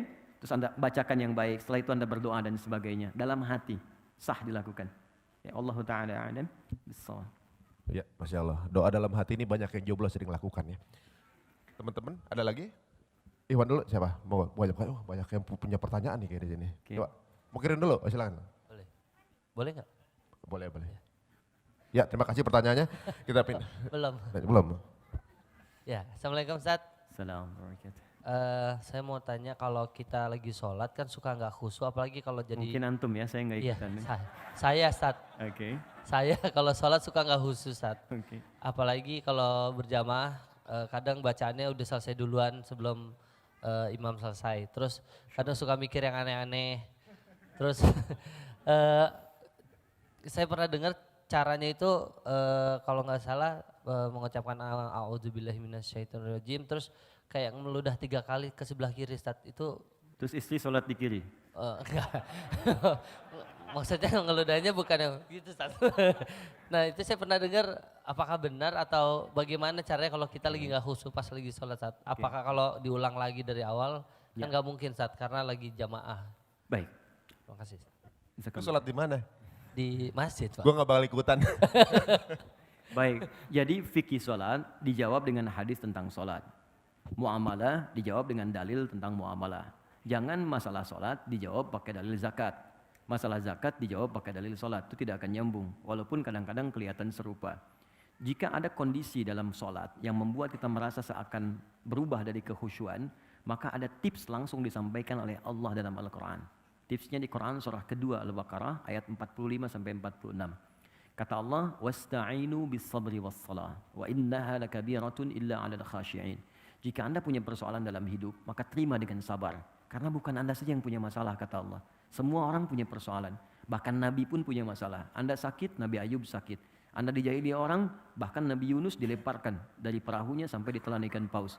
Anda dilempari orang dengan kata-kata dicela, dihina, Nabi Muhammad dilempar pakai batu. Jadi kalau Nabi aja sabar, Anda yang bukan Nabi kenapa enggak sabar, kata Allah. Maka terima dengan sabar. Lalu minta solusi lewat sholat. Jangan didiamkan persoalan. Curhatkan, keluarkan. Didiamkan malah menambah penyakit. Curhat terbaik itu dengan Allah. Minta solusi. Karena Allah yang paling dipercaya. Manusia bisa mengingkari, Allah tidak. Maka ayo bicara. Kata Allah, bicara padaku. Punya masalah apa? Maka diminta kita untuk menyampaikan apa yang kita ingin keluhkan. Maka kita sholat. Tapi ingat kata Allah, wa innaha lakabiratun. Sungguh sholat itu tidak mudah dikerjakan. Bayangkan ya teman-teman, di situ ada sabar, ada sholat. Sabar saja itu tidak mudah.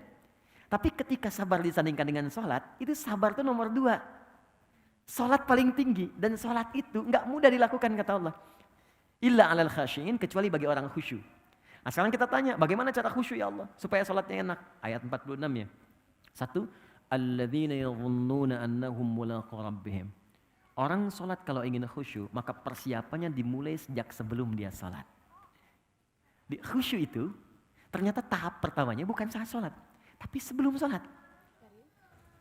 Apa ciri pertamanya? Pertamanya dia masih ingat punya kerinduan untuk sholat. Dia ada rasa, ingat tentang sholat. Misalnya sekarang nih, kayaknya udah dekat duhur tuh. Itu Anda sudah membayangkan begitu aja, udah disebut mendapatkan tahap pertama dari khusyuk. Berbahagialah kalau dalam keseharian kita masih ingat sholat. Artinya tahap pertamanya kita dapat, tinggal step selanjutnya kita ikuti. Yang paling bahaya itu kalau sudah nggak ingat dan nggak peduli dengan sholat. Jadi kalau masih ada gambaran kita masih ingat untuk sholat, bahkan mengingat apa yang belum kita kerjakan, asar jam berapa nanti ya, maghrib jam berapa ya, itu tandanya kehusuannya meningkat. Step keduanya, kata Allah, dia menyiapkan pertemuan denganku. Yadhunnuna annahum mulaqu rabbihim. Dia menduga dengan kuat, bersiap akan berjumpa denganku. Oke, Mas Harun misalnya, saya ingin tanyakan begini. Saya panggil Harun boleh ya? Oke. Temannya Musa. Jadi Maryam, namanya Maryam, tapi disebut ukhta Harun, saudaranya Harun, ya kan, di dalam Al-Quran. Kenapa? Karena Harun itu partner pada kebaikan. Musa itu orang baik, maka Harun disebut partner orang baik. Jadi di dalam bahasa Arab itu kalau Anda ingin menyebut orang yang ingin dekat dengan orang baik disebut Harun namanya. Ya, nggak pakai Harun, tidak, Harun. Ya, Harun. Jadi kalau ada orang Arab bilang gini, "Hey Harun," misalnya kan, atau "Ya ukhta Harun," itu artinya, kamu tuh kayaknya baik deh gitu. Kamu orang baik. Maka ketika saya panggil Mas Harun ya, maksud saya mudah-mudahan Anda jadi orang baik gitu kan. Dekat dengan, nggak cukup dengan amin, cari dulu orang baik. Oke, jadi gini, saya ingin kembalikan. Anda misalnya ingin menghadap kepada pimpinan, oke? Diundang oleh Pak Gubernur, Pak Anies ngundang Anda misalnya ke balai kota. Pakai pakaian begini atau ganti? Gini aja, karena Anda melihat itu baik. Kalau Anda merubahnya dengan kaos, itu mustahil. Anda akan cari yang paling baik, yang bisa Anda katakan ini layak untuk dipakai. Anda menghadap orang saja, Anda diundang dalam resepsi, Anda cari yang paling bagus. Sekarang Allah mengundang Anda 5 kali dalam sehari. Dan memberikan bahkan apa yang tidak Anda mintakan. Saya mohon maaf ya, mohon maaf. Orang yang mengundang Anda belum tentu menyelesaikan masalah Anda. Ini Allah sebelum mengundang kita udah menanya, meminta pada kita, kamu punya masalah apa? Ayo mintakan padaku. Engkau butuh, aku berikan. Kau sakit, aku sembuhkan. Kau ingin rezeki, aku penuhi. Anda bayangkan, dan tidak ada yang mengundang itu 5 kali dalam sehari. Allah undang kita. Makanya Allah balik nanya, kamu diundang manusia, penampilan kamu begitu bagus, kenapa diundang saya pakaian begini? Makanya turunlah Quran surah ke-7 ayat 31. Kata Allah, lihat kalimatnya, ya bani Adam, khudhu zinatakum 'inda kulli masjid. Hai anak cucu Adam, kalau ada panggilan dari masjid, cepat kenakan pakaian terbaikmu. Jadi ternyata penampilan itu step kedua untuk menghadirkan kekhusyuan. Beda antara Anda sholat pakai kaos misalnya, ya. Apalagi olahraga pakai jersey, sholatnya pakai kaos itu juga. Ya, depan Liverpool, belakangnya MU misalnya kan. Ya, bingung. Ya, malaikat juga bingung nih sebenarnya mana gitu. Ya. Oke. Jadi Anda olahraga, silakan olahraga. Menghadap kepada Allah, cari pakaian yang paling bagus. Dan bahasa Qurannya zina. Zina itu yang paling indah. Yang kamu rasa itu yang terbaik. Bukan mahal. Yang paling indah, yang kamu rasa itu yang paling bagus. Yang paling baik. Kenakan itu. Dan rasanya akan lain. Begitu Anda kenakan pakaian yang paling enak, paling bagus, kenakan parfum untuk laki-laki. Begitu Anda lakukan seperti itu step yang kedua. Yang ketiga, ini poin yang paling dahsyat. Perhatikan kalimatnya. Wa annahum ilaihi raji'un. Dan rasakan, kenapa engkau kenakan pakaian bagus itu, yang paling halal menghadap Allah, karena mungkin itu sholat terakhir kamu yang kamu lakukan ketika kamu akan berpulang kepada Allah. Jikalau Anda ingin khusyuk sebelum sholat, rasakan mungkin itu sholat terakhir sebelum kita pulang kepada Allah. Karena itu imam mengatakan shollu sholatan muwadda. Artinya sholatlah teman-teman seperti halnya ini sholat terakhir yang kita kerjakan dalam hidup. Baik, saya mau tanya siapa yang tidak akan wafat, boleh angkat tangan? Oke, jadi semua wafat. Siapa yang tahu kapan wafatnya? Tidak ada yang tahu. Mungkin hari ini terjadi? Mungkin. Kenapa ringan sekali lisannya mengatakan itu? Yang paling indah ketika kita sujud, disitulah maut menjemput. Itu yang paling indah. Maka kata Allah, kita nggak tahu kapan kita wafat, maka bayangkan saat sholat, mungkin itu sholat terakhir yang kita lakukan sebelum kita wafat. Dan biasanya, maaf ya, orang-orang soleh itu sebelum meninggal, itu suka dikasih petunjuk oleh Allah. Kullu nafsin dha'iqatul maut. Setiap orang wafat akan merasakan maut. Tapi tidak setiap yang merasakan maut punya persiapan untuk menghadapi maut. Saya bagi yang terakhir kisahnya. Saya kedatangan tamunya, namanya Pak Maliki. Beliau punya istri sangat soleha, Masya Allah. Dan saya sangat menyayangi keluarga ini. Tinggal di daerah, sekarang jadi petani. Tadinya guru, Bu.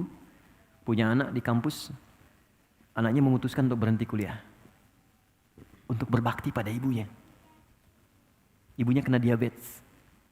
Dan sudah berpengaruh pada organ. Jadi mata udah nggak bisa melihat jelas. Telinga sudah tidak bisa mendengar dengan baik. Dan gigi sudah mulai copot ya. Satu. Anaknya merasa kalau saya kuliah, ini biayanya akan ketarik ke kuliah. Maka anaknya memutuskan berhenti untuk berkhidmat kepada ibunya dan agar fokus biaya untuk pengobatan ibunya. Dan ia berpikir, ini ibu sudah melahirkan saya, mengandung saya, maka ini saatnya saya berbakti kepada orang tua. Ini keluarga sangat soleh. Tapi Ibu Maliki ini kisah nyata, dan saya pernah bertemu keluarga ini. Dan baru beberapa pekan lalu, suami ini datang ke Bekasi dan menginap ikut kajian. Dan Masya Allah, ibu ini tidak pernah mendengar kajian sampai ke telinga beliau, kecuali pasti ingin minta diantar oleh suaminya datang. Ini ahli majelis taklim. Walaupun dalam keadaan sulit akan minta digendong. Pak tolong antarkan, Pak tolong antarkan. Antar pakai motor dan sebagainya. Tapi apa yang terjadi? Senin saya ditelepon, saya masih ingat dulu saya pulang dari Tripoli, ditelepon sore-sore. Tiba-tiba sembuh. Sembuh teman-teman. Masya Allah, dan dalam sembuhnya beliau datang ke kamarnya, ini kisah nyata. Dia beliau dibuka lemarinya, terus cari pakaian paling bagus. Dipakai oleh beliau dandan gitu. Udah gitu masuk ke ruangan tengah, dipanggil anak-anaknya dengan suaminya. Pak sini, nak sini, datang gitu kan. Masih kaget gak bisa tanya, kok bisa seketika gitu, sehat, sembuh, datang. Terus minta bikinkan susu katanya. Dibuatkan susu. Dibikinkan duduk semua, tengah, duduk. Kemudian minta pada anaknya untuk dibacakan Al-Quran. Nak coba baca Quran deh. Anaknya baca. Allahu Akbar, saat baca, semua masih heran, masih menikmati bacaan. Tiba-tiba, tangan yang menggenggam anak dan suami itu menjadi kaku. Ternyata saat dibacakan Quran itu, beliau sudah pulang menghadap kepada Allah Subhanahu wa taala. Wafat dengan dibuatkan minuman air susu oleh anak yang pernah disusuinya. Dan wafat diantarkan dengan bacaan Al-Quran pada anak yang pernah dididiknya. Dan wafat dalam keadaan mengenakan pakaian terbaiknya yang paling halal yang ia miliki untuk menghadap Allah Subhanahu wa taala. Karena itu Allah katakan, kamu kenakan pakaian paling bagus ketika berjumpa denganku. Karena itu mungkin saat terakhir engkau hidup di dunia menjadi hamba dariku. Maka dari itu saya ingin katakan, kalau ingin khusyuk, ingat-ingatlah satu saat kita pulang. Yang terakhir kata Al-Quran, berusaha memahami apa yang kita bacakan dalam sholat. Supaya pikiran kita tidak liar. Itu ada di Quran surah ke-29 ayat ke-45. Utslu ma uhya ilaika minal kitab wa aqimis sholat. Sebelum sholat kata Allah, bacakan dulu. Bacaan-bacaan sholat, pelajari sampai paham. Setelah paham, kerjakan. Mulut berbicara Allahu Akbar, pikiran menerjemahkan Allah Maha Besar. Hati meresapi Allah, aku berikrar engkau yang Maha Besar. Kenapa aku merasa sombong pada orang lain? Aku merasa tinggi dibanding orang lain. Aku merasa hebat dibanding yang lain. Maka Anda rendahkan diri Anda di situ. Kalau pikiran kita otomatis menerjemahkan, maka dia tidak akan liar. Tidak akan terjadi lisan Allahu Akbar, pikiran mencari kunci, pikiran membalas WA dan sebagainya. Mustahil. Karena semua terfokus untuk menghadirkan keagungan Allah Subhanahu wa taala. Saya kira itu yang terbaik yang bisa saya sampaikan. Teman-teman, kita sudah tiba waktunya sholat. Saya tidak ingin menunda waktu sholat karena kita sudah tiba waktunya praktek sekarang. Saya mohon izin mungkin setelah sholat saya harus pamit, tidak langsung berlanjut. Tapi saya ingin menyampaikan 1-2 pengumuman dulu sebelum teman-teman beranjak untuk kita menunaikan sholat dan berdoa sebelumnya. Pertama, kami memohon doa, saya akan mengirimkan beberapa siswa keluar untuk bisa meneruskan apa yang telah saya bangun. Jadi saya ingin ada kaderisasi ke depan, karena saya kan tidak akan hidup selamanya juga, mesti ada orang lain yang meneruskan. Saya bangun beberapa tempat, sekarang ada pusat Quran, ada masjid, dan itu semua kami wakafkan untuk umat Islam karena Allah. Jadi saya nggak memiliki aset, nggak ada apapun, bahkan kendaraan pun saya serahkan semuanya sepenuhnya untuk Quantum Akhiran Institute. Saya cuma numpang pakai aja. Maksud saya kalau kita wafat itu bisa diteruskan oleh orang. Nah saya sekarang akan kirimkan hari Kamis 25 orang ke Sudan untuk belajar, dan kami biayai itu dengan beasiswa. Ada yang ke Turki, ada yang di Madinah, ada yang di Mesir. Jumlahnya ke Sudan 25 orang, total 35. Bahkan ada satu kampus yang hanya menerima penghafal Quran, karena di situ akan disiapkan jadi ahli Quran betul dengan semua ilmunya. Nah insya Allah mereka ini 3-4 tahun akan kembali lagi, dan kami sekarang sedang bangun center. Ya, ada laboratorium Quran, ada center keislaman, tempatnya di Jawa Barat, tapi saya belum bisa buka karena khawatir ada spekulan-spekulan ya di sekitarannya. Jadi kita siapkan, tapi desainnya sudah siap semuanya. Insya Allah dalam 3-4 tahun ini akan ada pesantren, ada lab dan macam-macam yang mencakup semua profesi yang bisa kita pelajari di situ dari Al-Quran. Dan guru-gurunya, anak-anak ini yang kami akan kirim. Kami seberangkat. Nah, jadi kalau saya besok lusa sedang nggak ada atau saya meninggal lebih dulu, nanti mereka akan teruskan. Dan kajian ini saya harap tidak berhenti dengan guru siapapun. Ya ada guru siapapun selama baik, belajar dari mereka. Karena insya Allah 1-2 guru akan saling menutupi dengan yang lainnya. Jangan berfokus pada 1-2 orang saja. Jadi mohon doanya untuk itu. Yang kedua, saya tidak bosan untuk meminta, jaga persaudaraan di antara teman-teman. Jangan datang pulang begitu saja. Kenali siapa yang datang. Bersahabat dengan baik. Dan saling mengingatkan karena Allah. Dan jangan hukumi teman-teman yang baru berubah, baru hijrah. Yuk, pahami dia dengan dunianya. Kalau ada yang baru mengenakan jilbab, sayangi, tunjukkan, ya. Kemudian puji dengan kebaikan-kebaikan, ikhwan yang baru datang, ajak, dan itu sangat disanjung oleh Allah Subhanahu wa taala. Di kesempurnaan ada pada niat. Saya mohon jangan berpecah belah, bersahabat yang baik, dan mudah-mudahan akan dijaga sampai menghadap kepada Allah Subhanahu wa taala. Dan yang terakhir, teman-teman, nanti insya Allah Desember kita ada wisuda akbar untuk penghafal Quran. Jadi alhamdulillah ini kita angkatan kedua, ada yang sekarang hari ke-12 sudah, hari ke-11 kemarin sudah 24 juz. Jadi targetnya 30 hari hafal 30 juz. Jadi ada yang 24 hari, 25 hari. Yang rekor belum terkalahkan itu dari Wajo, perempuan, 7 hari hafal 30 juz. 7 hari. Nah sekarang ada yang 11 hari, 24 juz. Kita siapkan, nanti insya Allah Desember kita akan wisuda anak-anak ini. Dan kalau teman-teman ada waktu silahkan bergabung. Karena di antara mereka ada yang ibu usia 64 tahun. Ya, kemarin ada ibu-ibu 40 tahun 78 hari.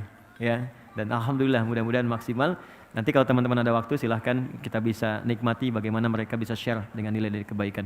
Kita berdoa, semoga doa kita dikabulkan oleh Allah. Dan mudah-mudahan apa yang kita dapatkan bisa diamalkan dalam kesempatan kali ini. Alhamdulillahi Rabbil Alamin, Ar-Rahmanir Rahim, Maliki Yawmiddin, Iyyaka na'budu wa iyyaka nasta'in, ihdinas siratal mustaqim, siratal ladzina an'amta 'alaihim, ghairil maghdubi 'alaihim waladdallin. Allahumma rabbana la tada' lana fi maqamina hadha wa fi kulli maqamin dhanban illa ghafartah. Ya Allah, kami mohon ya Allah, kami mengakui kami tidak sempurna, banyak berbuat kesalahan dan dosa. Jika ada satu pun hamba-Mu di tempat ini yang datang dengan lumuran dosa, kami mohon ya Allah dengan keikhlasan amalnya, jangan biarkan dia meninggalkan ruangan ini kecuali Engkau telah ampuni seluruh dosa-dosanya. Allahumma wala hamman illa farajtah. Ya Allah, kami manusia biasa yang mungkin gelisah dalam kehidupan. Maka kami mohon kepadamu, jika ada satupun hamba-Mu berada di ruangan ini yang tengah merasa gelisah dalam jiwanya, jangan biarkan dia meninggalkan tempat ini kecuali Engkau telah tenangkan keadaan hatinya. Allahumma wala asiran illa yassartah. Ya Allah, kami mohon jika ada siapapun hamba-Mu yang tengah mengalami kesulitan saat ini, sulit di rumah tangganya, pekerjaannya, atau kehidupan sosialnya, maka mohon dengan sifat kasih dan sayang-Mu, mohon angkat dan ringankan segala persoalan hidupnya ya Arhamar Rahimin. Allahumma wala maridan illa syafaitah. Duhai Allah, jika ada yang Kau uji dengan penyakit seberat apapun, dekat ataupun jauh, keluarga ataupun tetangga, mohon angkat dan sembuhkan penyakitnya ya Rabbal Alamin. Allahumma hdina wa wafiqna fi kulli a'malina, asli ahwalana nuqarriba ilaik ya Rabbal Alamin. Ya Allah, mohon ya Allah, kami ingin berubah menjadi lebih baik. Beri kesempatan kami untuk menjadi lebih baik dalam pandangan-Mu. Kami mohon ya Allah, bimbing kami, berikan kami hidayah.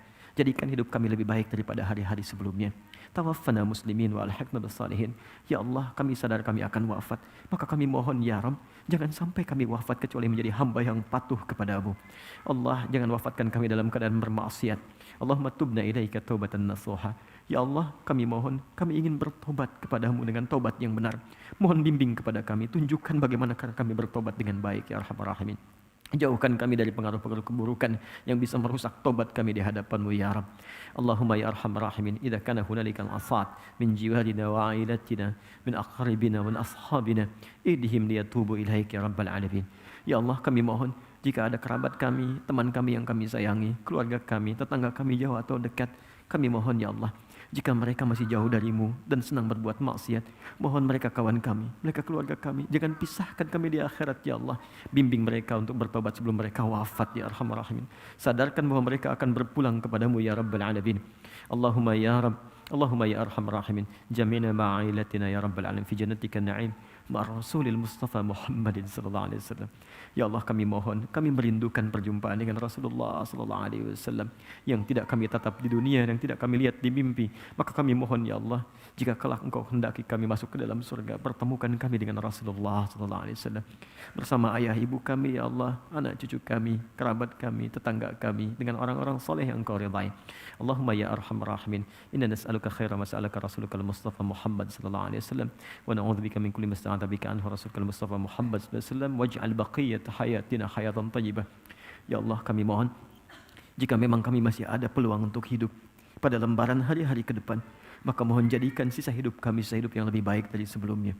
Wa idza kana hadzal yawm min akhir hayatina faj'al ya Allah akhir hayatina husnal khatimah. Namun kami mohon ya Allah, jika memang ini hari terakhir kami hidup dan kami harus wafat di hari ini, kami mohon jadikan wafat kami husnul khatimah. Jadikan wafat kami husnul khatimah. Allahumma khaffif lisanana linaqula kalimat at-tauhid la ilaha illallah Muhammadur Rasulullah.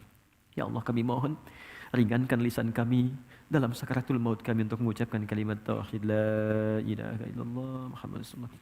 Allahumma ajib kalimatana biqaulika ya ayyatuhan nafsul mutmainnah irji'i ila rabbika radiyatan mardiyah fadkhuli fi ibadi wadkhuli jannati.